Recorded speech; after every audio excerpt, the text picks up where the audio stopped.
Alright, we're just going to do this in the middle of a field. Usually I'd wait till I was in a private room, but we don't have that option out here. So we're just going to be out here, and then I'll get back to what I was supposed to be doing for the photographer. I've got two more interviews from Die Hard Man, so let's start with the situation after the first Death Stranding incident. Die Hard Man 3 years ago at Bridges HQ. There was a series of huge explosions. Well, not so much a series, they were simultaneous worldwide. The global comms infrastructure was shot to hell, but we salvaged what we could and tried to make sense of what had happened. It didn't seem like much at the time, but it was a hell of a lot better than what we have now. Anyway, the government figured the whole thing was a terrorist attack at first. We'd been dealing with a lot of those back then, but it didn't take long to see that this was something else.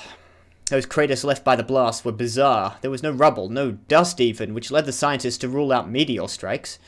There was trace neutron radiation, alpha rays, but we knew it wasn't nukes either.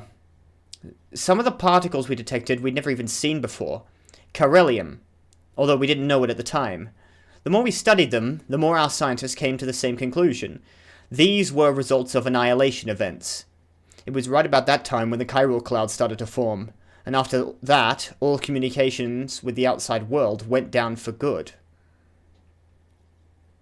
With the outside world. So, somehow, on top of, well, they got, it destroyed internal communications as well, with the United States. Is there a rest of the world? This is something that, a true libertine brought up in the comment section. The conjecture goes that, literally, this is all that's left.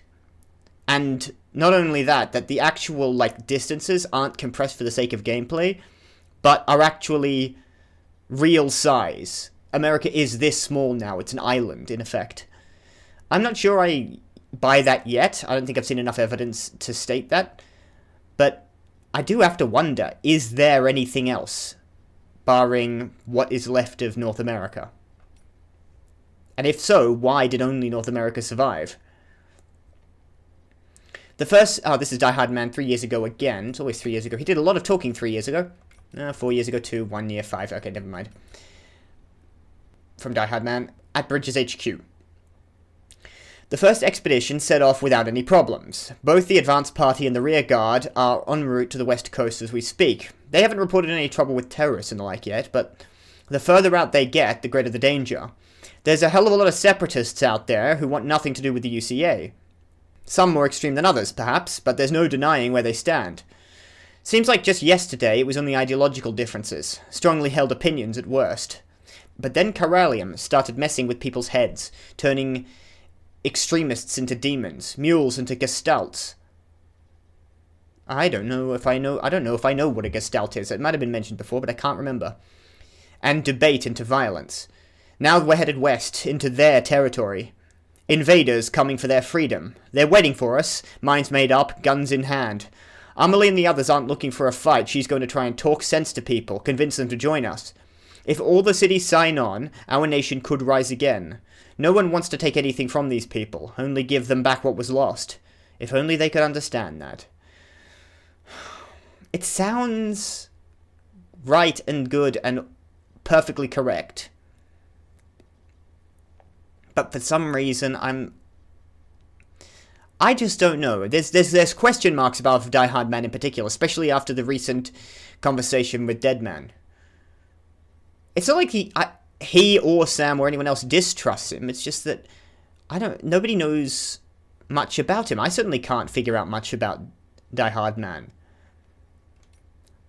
From Deadman, no blue in the inverted rainbow. From Deadman 1 year ago at Bridges HQ. We humans are complex multicellular organisms. 60 trillion cells inside each one of us, they say. How many of these cells need to die for us to consider a person dead? Are there any cells in particular which determine whether a person is alive or dead? These questions are academic, of course. The exact point of death cannot be calculated using cell counts. On the other hand, no one can deny the existence of degenerative diseases that gradually destroy more and more cells, leaving the victim, effectively, half dead. And what about me? Most of my organs have been harvested from other people.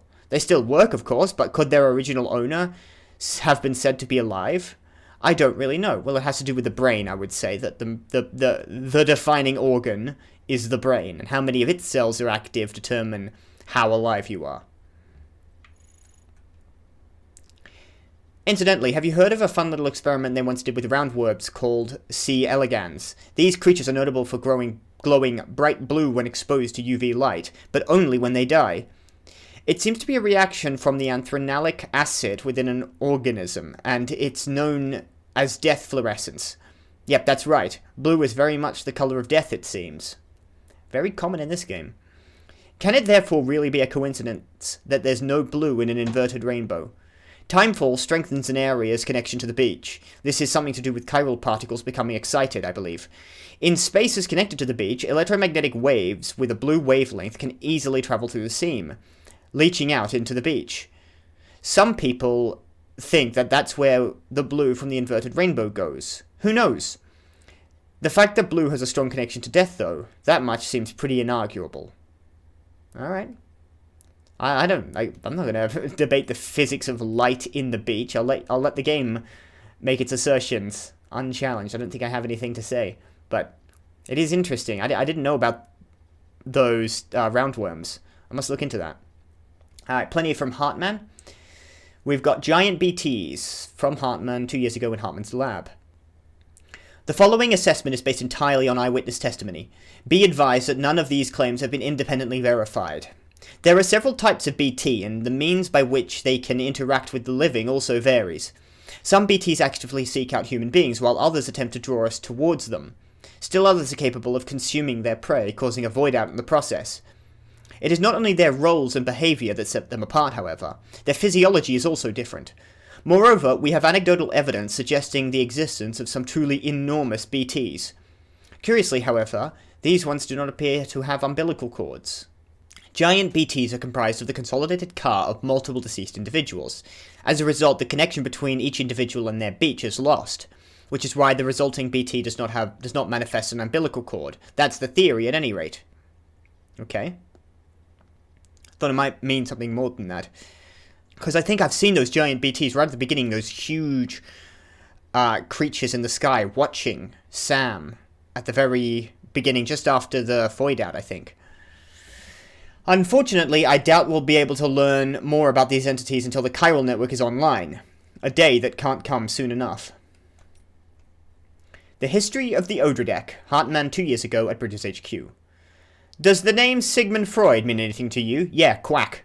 He was a famous psychologist and a quack. The most famous of them all, perhaps. Definitely the most famous quack. But I digress. Freud formulated one of the most famous theories after observing his grandson playing with a spool of thread. The boy would throw the spool under the bed, thus ensuring he would not see it anymore. He would then wind the thread up in his hand, gradually drawing the spool back towards him until it became visible again. He repeated this process several times. It was apparently a game he played whenever his mother was elsewhere.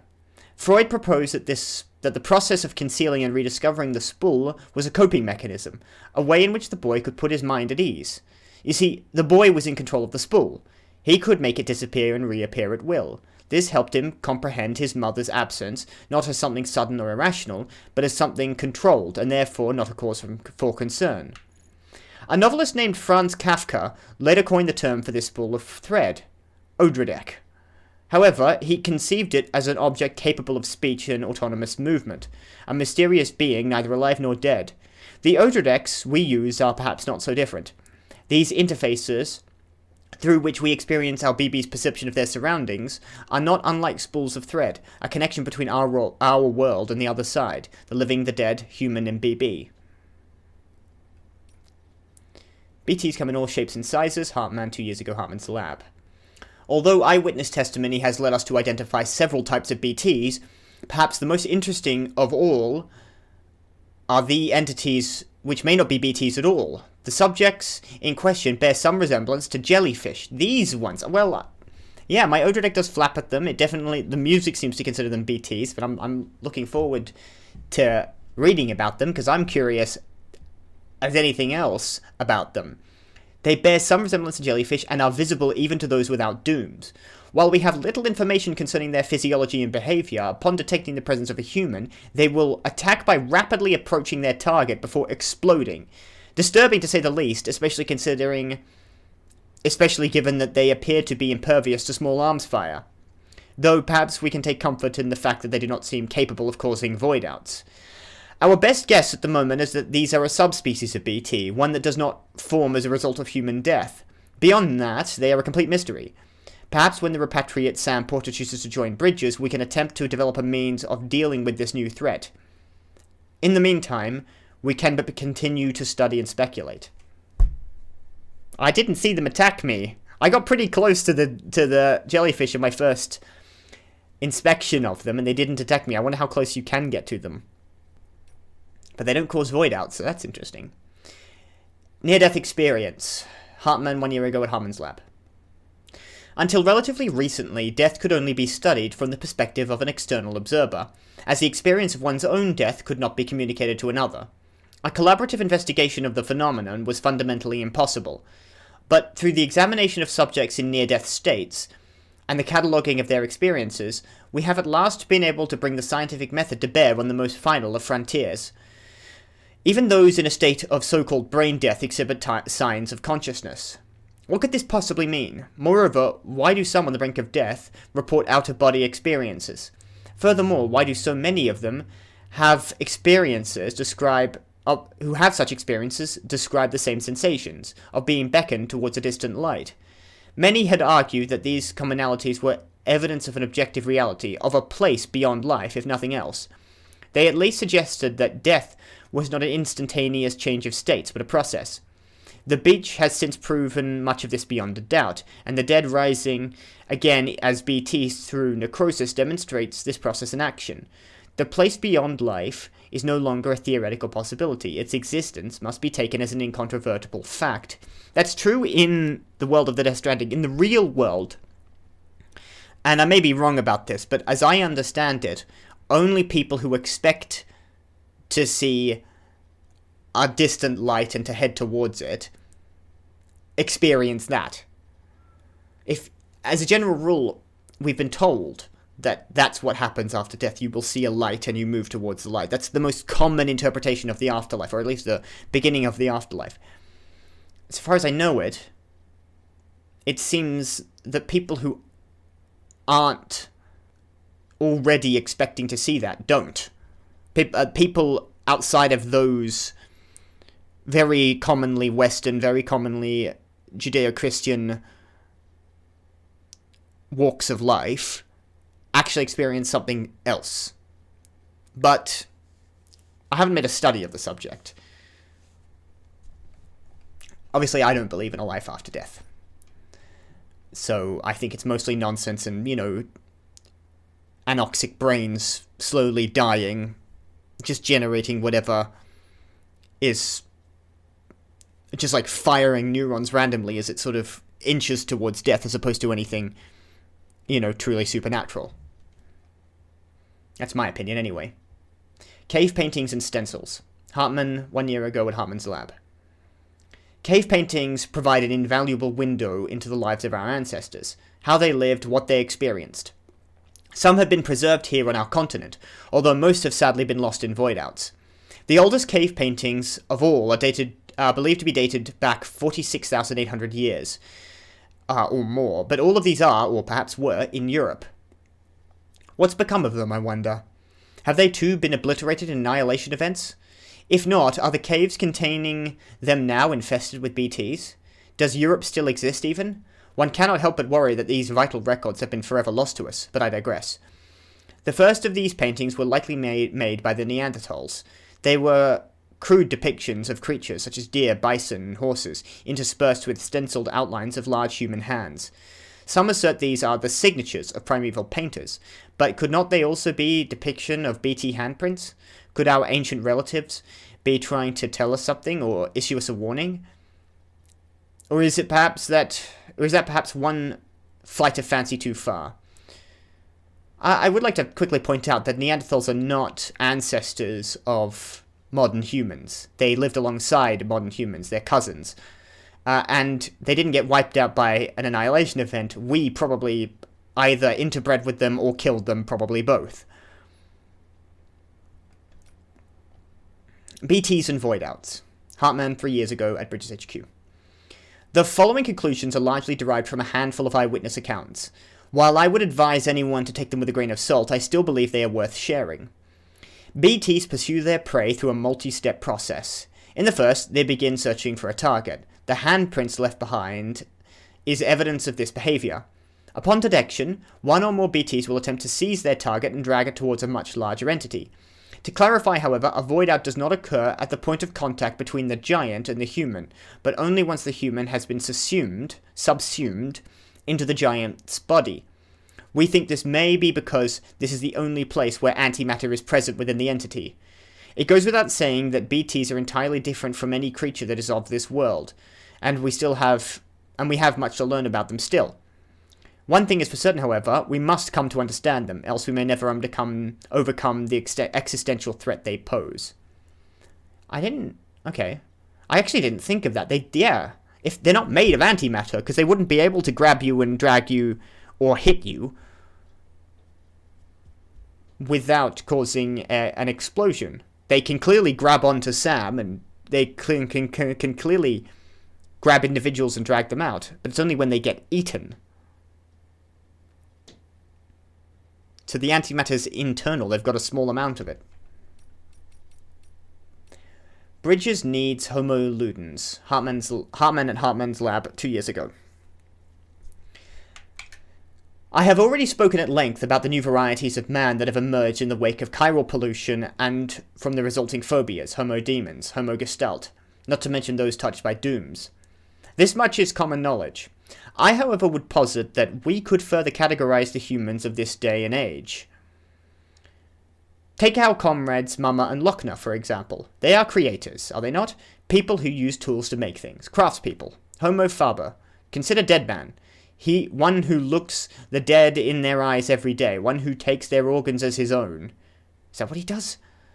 I'm not sure I trust Deadman much either if he's just replacing his own organs with corpses when he doesn't need it. Why does he do that? Maybe he might have a degenerative disorder or some kind of cell death problem going on that he has to replace his organs constantly.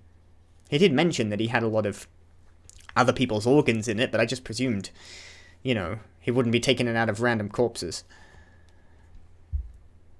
His relationship with death is transcendental, sublime. It is, in essence, his faith, as he is Homo religiosus. As for myself, Homo loquens, a linguist, one who seeks to understand this world through the language of science and logic. There is, however, another very special type of human, a breed that would serve Bridges rather well, Homo ludens, they who play. Be it deliberate or unintentional, Homo ludens unite people, creating culture, shaping the very world around them, not through violence, nor laws or prescriptions, but rather through metaphorical acts of play. I know of only one person who matches this description, the one they call the Great Deliverer, Sam Porter. Despite Die Hard Man's best efforts, however, his whereabouts is still unknown. Why? What defines me as a man who plays, specifically? Because I don't see it. No offense, but I've run Sam around for just shy of 80 hours now, and doesn't seem like the most playful human being I've ever come across. Not entirely sure I see the point in necessarily dividing those up by species names. Homo sapiens seems not specifically to be divided from all of these, it's just specialization. It's not like we're evolving differently, not that quickly anyway. Lochner and Mellingen. From Lochner 3 years ago at Bridges HQ. You know what we used to dream about? Seeing what's beyond those clouds up there. We spend our whole lives beneath the Corallium sky. It's all we've ever known. But we also know that the world used to be so much bigger. Our parents told us. They were researchers who worked for NASA. Though these days most people wouldn't know what that was. It went up in smoke around the same time America did. And all our parents' work went with it. But we still have our dreams. The one thing our parents gave us that can never be taken away. Mellingen and I were named after a pair of craters left by meteors which struck the Earth 450 million years ago. These craters are proof this planet is part of something bigger, that we exist within a vast interconnected universe. Our names serve as a reminder of this fundamental truth. Symbols of our parents' hope that our isolation is only temporary. That's why we joined Bridges too, to bring the people of this country together, and one day to reunite this planet with the greater universe that surrounds it. Bridges staff. This is from Philip North, 1 year ago in the distribution center north of Mountain Knot City. Everything went like clockwork and we recovered all the antimatter. Performed the requested maintenance on the magnetic trap too. It should be a bit more stable now. I can't believe those amateurs managed to get their hands on this stuff though. Apparently they stumbled across it while researching chiral clouds. I suppose that makes a kind of sense. Even before the Death Stranding, there was evidence that regular lightning storms could generate antimatter, and chiral ones are surely stranger. Sounds like they were able to capture it only once, though, so that's something. Imagine if antimatter was easy to get hold of. Terrorists would have a field day. Anyway, we've got it stored safely now, and no one's the wiser. I just hope something good comes of it, that's all. You know what the alternative is. Lochner. Well, something did. We cleared the tar in Mountain Knot City with it. A bunch of prepper interviews, starting with the photographer whom we just left. This is the photographer's mother, 1 year ago, at the personal shelter. It wasn't that long ago we moved into this shelter, the three of us. Before that, we used to live in the city. Which city? Until my husband up and said we had to leave. Probably Mountain Knot, actually, thinking about it, because that's the nearest one, isn't it? That I can think of. He was so insistent, and I didn't have any choice but to go along with it. I couldn't take care of our daughter by myself. He said he was sick of the city life, and I can't say I don't understand him at all. I mean, timefall may not have been an issue, or BTs, but I can see how a safe and comfortable life might become suffocating. I can't, really. Safe and comfortable life sounds mighty good to me. Our daughter might have been happy and healthy, but we're the exception. Hardly anyone's having children these days. You don't need a crystal ball to see where the world's headed. My husband says we're bound for extinction, and says nobody's doing anything about it. People would rather stick their heads in the sand and try to wait out the storm. If we don't figure out the Death Stranding in the world of ours, and fix this world of ours, that's all she wrote. My husband says that a lot. Maybe he's just a guy with a camera, but at least he's doing something, and so on. He's out again somewhere, investigating something. Recently he started taking our daughter with him, teaching her to take photos of rocks and the murals and the like. I'm glad they're spending time together, and I know it's good for her education, but I still hate it when they go out and leave me here to wait and pray that they come home safe and sound. Well, you could have gone with them, I suppose. Maybe you didn't want to. Not that I blame you for not wanting to jog out into the broader world without any defense against BTs. Prepper interviewed the Mountaineer, who, Mountaineer husband, 1 year ago, personal shelter. People aren't meant to stay cooped up inside or live in one place forever. It's not natural. Exploration's in our DNA. The great outdoors is where we're supposed to be. You know our ancestors started out in Africa, right? Well, they didn't just stay there, did they? They wanted to try and find a better life, a better home. That's why humanity spread across the planet. And as we've travelled, we've evolved. Little by little, we've grown tougher and smarter. Even our immune systems have become stronger. But if we stop moving, stop exploring, all that stops too. We stagnate as a species, maybe even regress. That's why we can't hold up in the cities. There's a whole world, a whole universe beyond those chiral clouds that I'd love to explore someday, but if that's not possible, then at least I want to get as close as I can. Climb the biggest mountains, go as high as I can go, and try to see what lies beyond. I want to do it with the love of my life, the world-class mountaineer who showed me the beauty of this place, my guiding star. Together, there's no peak we can't summit. I like the Mountaineer. He sounds genuinely like... He sounds real. I kind of agree with him as well. Exploration, like, it's something we shouldn't give up on as a species, or it shouldn't be considered, in my opinion. Exploration, discovery, traversing the world, even the stars, shouldn't be considered as a luxury for the human species. That's why I get really irritated, for instance, at people who say, well, we should fix stuff on Earth before we start going to other planets. It just seems short-sighted for people to dismiss exploration and spreading the species because it's not immediate benefit, or profit for that matter. Prepper interview, the Doctor. Who? The Doctor, 1 year ago at the personal shelter. I know what you're thinking. Why is this prepper claiming to be a doctor?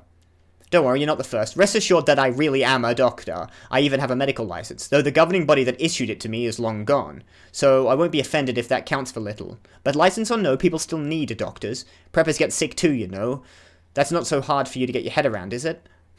It's weirdly acerbic, but okay. Most folks haul themselves to a city hospital when there's something wrong. But out in the boonies, that's not really an option. We can't leave those people to die. And you know full well what would follow. So I do what I can to help. Around here I'm the only one people can rely on to keep them alive. Wherever I'm needed, I try to find someone to transport me to a patient's residence. But that's hardly the most efficient approach, and it doesn't endear me to the porters either, who have to carry him up and down the mountain, presumably. I've heard that Bridges is trying to bring everyone into their chiral network. If it's as good as I've heard, it would be a real game changer. I could perform all sorts of diagnoses, and even some treatments without having to leave my shelter. I hope you manage to extend it here soon. I think there's a lot of people counting on us both. Yeah, the doctor was ready to set up the chiral network pretty quick. Journal 5. This is presumably the guy that's been writing this one. The guy that's gone from individualist to full let's get together and work together supporter. This is the unknown man. Ha and Ka, body and soul. The two become separated, you die. In this world, at least.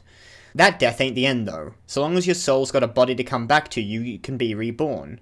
Resuscitated anyway. That's why people built coffins and sarcophagi, to preserve the body so the soul had a home to return to.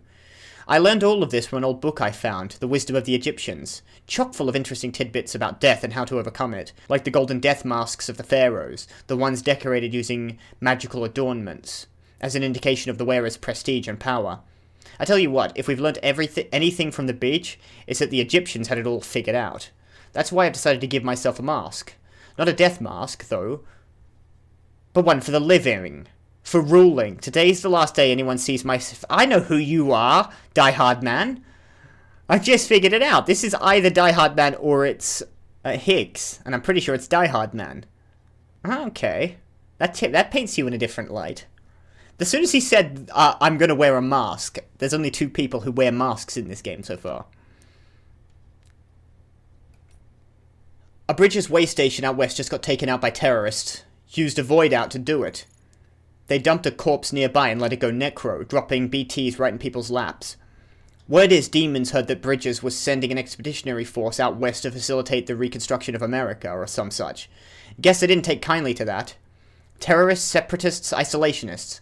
All these folk claim America is coming for their freedom, that the old guard wants to put them in chains, make the individual subservient to the collective.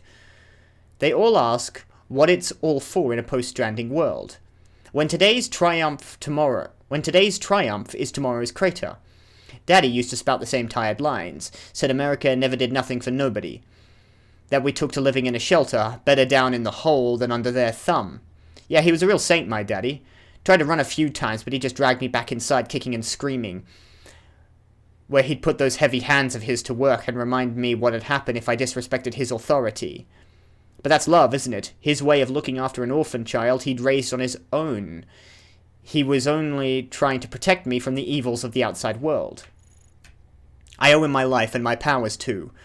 First time I ever sensed a BT was when I'd held him, moments before he went necro. Just like when I dumped that prepper's body. My daddy showed me that corpses are precious, powerful things. They're so much more than bombs. Terrorists ought to treat them with proper respect. Now that's an interesting statement.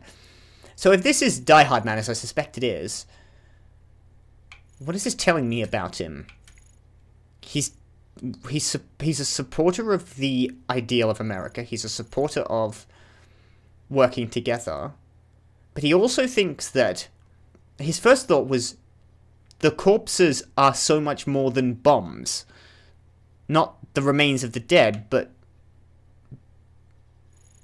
bombs, and that terrorists should treat them with respect. What is that telling me? I'm trying to sort of pass that one. Alright, next one. I've had us team up with a bunch of porters who service the central part of the country. Had to be done, the writing was on the wall for my crew otherwise, and guess what? Their leaders got dooms. I get a feeling we're going to be good friends. Demons and terrorists have been getting more aggressive ever since the Bridges expedition team set out, as if BTs and mules weren't enough. Now we've got to keep our eyes peeled for those assholes when we're making runs. All the more reason we've got to come together, get organized. Me and my new partner, we've been talking about consolidating our operations so that we can cover the whole continent.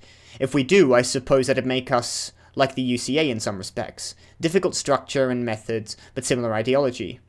A deep and abiding belief in the importance of community. But the devil's in the details, isn't it? Rules, structures, can't just let people make decisions for themselves, and therein lies the risk. Can't have us repeating the sins of the past with another USA, and demons, well, they ain't about to think for themselves.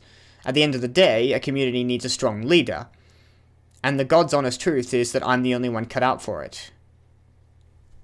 That's sinister, actually. That's very sinister. He's convinced of his own authority and capability as a leader, not necessarily in itself something to be worried about. But he does oppose the authoritarian aspects. Well, repeating the sins. What does he consider the sins of the USA? Because the USA is a lot of things. I wouldn't have called it authoritarian, not overall. In certain aspects it can be, but I don't know if I describe it as a dictatorship. Even an elected dictatorship, like a parliamentary dictatorship. There's a lot of leeway to think and act for yourself in the United States, for all its faults. So, if he thinks it needs a strong leader, he's the only one that can manage that. That suggests he needs a single voice to make the decisions. That sounds dictatorial. Can't just let people make decisions for themselves. So who makes the decisions? You, apparently, if you're anything to go by. The rumors I'd heard about my new partner's powers don't do her justice. I knew she had dooms, but she's on a whole other level. I'll tell you, I've never seen anything like it. Not only can she perceive BTs, but she can actually use the beach. Okay, so it's fragile. Or could it be fragile? Compared to her, my powers are nothing. Parlor tricks courtesy of a few corpses. But it doesn't matter. Not so long as I've got her. Before we met, I was bounded by the limitations of my abilities. I was a blind man groping for shadows of a secret realm. Now because of her, I can actually go to the beach. The beach.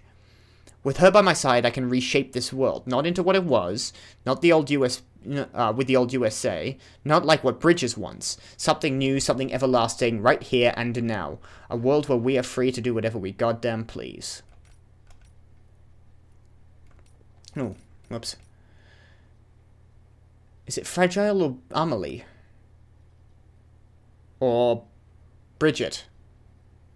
Can use the beach. The only person I know who can use the beach is Fragile, but she may not be the only person. This might be Amelie he's talking about. My powers are extraordinary for sure, but deep down I know the two of us alone don't have what it takes to bring true lasting freedom to the people. Everything we've done, that we continue to do, no matter how much it may seem to bring people together, is still a far cry from the way it should be. Timefall, BTs, chiral clouds. All this and more serves to cut us off from the rest of creation. And I have to say, I don't think that's ever going to change. Even people like me and my partner, we have our limits. But now I've met someone who has none. Someone who could save the world from this madness, make it out whole again, put our shattered pieces back together. Are you talking about... Maybe it's obvious. It's probably obvious to others in hindsight. I'm trying to figure out exactly. I'm fairly certain this is Die Hard Man. I'm fairly certain he's talking about Amelie. I would say 80% chance the person, his partner, is Amelie, and because we know she has some serious powers, and because she died, left her body on the beach, and is therefore in strong connection with the other side, so I'm pretty sure that's who he's talking about. I doubt it would be Fragile. For some reason, it doesn't seem right. Fragile is powerful, but again, she can actually use the beach, though I don't know. Deadman didn't seem to have any particular history with Fragile much. He's only mentioned her once or twice as a partner with Bridges, not necessarily them having a history together. Amelie's the only one he's been talking enthusiastically about in that regard. Oh, that's it. That went by a lot quicker than I thought it would. Okay. That's another... I think there were slightly shorter interviews this time anyway. But yeah, okay. That's it. That's a fairly short supplementary episode. And we'll get back to the main story in the next one.